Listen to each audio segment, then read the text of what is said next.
OpenAI has unveiled exciting new shopping features as part of its latest ChatGPT search update. This innovative enhancement aims to revolutionise the online shopping experience, making it easier for users to find and purchase products.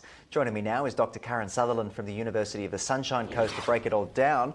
What exactly is new in this? Take us through what the shopping update looks like.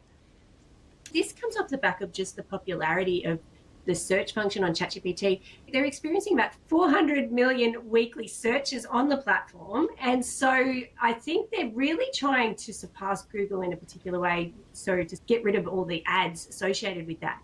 So what you do is if you need to tell it you're looking for products, so it's all about the prompts as per usual. So you need to go in and ask it for specific recommendations on, it could be a restaurant, it could be a product or a service. I had a play this morning because now it's got this memory feature.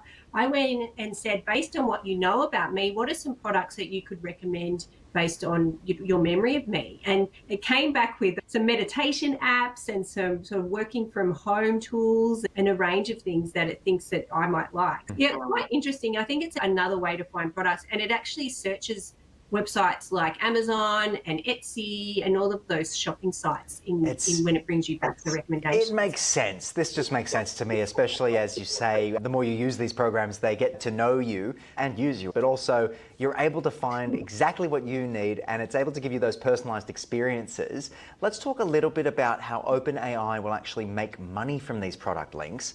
How's it going to work?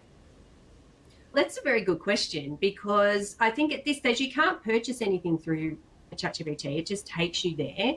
So I think it's going to be interesting to see. They don't have an advertising model yet, but it'll be interesting to see if eventually they do have one. I know Perplexity is a similar thing, and they are doing ads now for the free version. So it makes me wonder if this is just looking at how popular this function will be, and then maybe they will go there in the future to raise some extra revenue.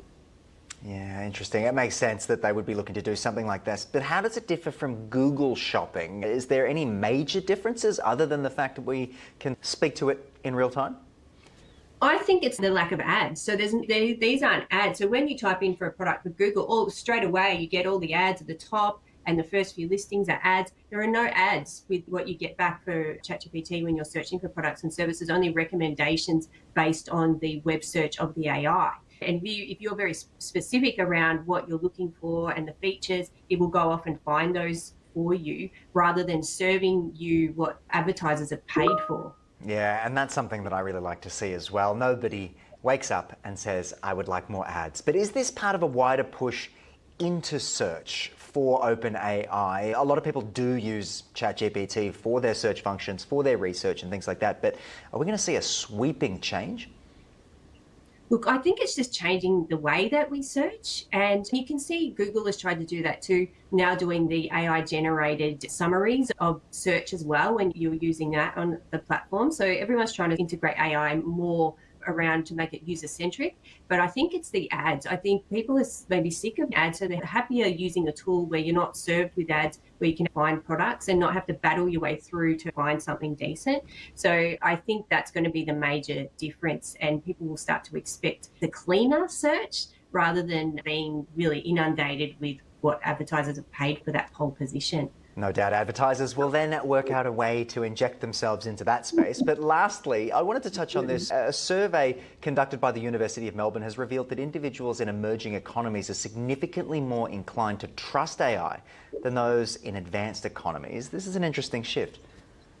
Super interesting. This was a massive study too. Like, as a researcher, I'm really impressed. It was 48,000 people they surveyed across 47 countries. And so the data was collected between November and January this year. And yes, it was with KPMG. And yeah, that's right. So they found that actual AI adoption is increased significantly. Nearly 2/3 of people they surveyed are using AI regularly.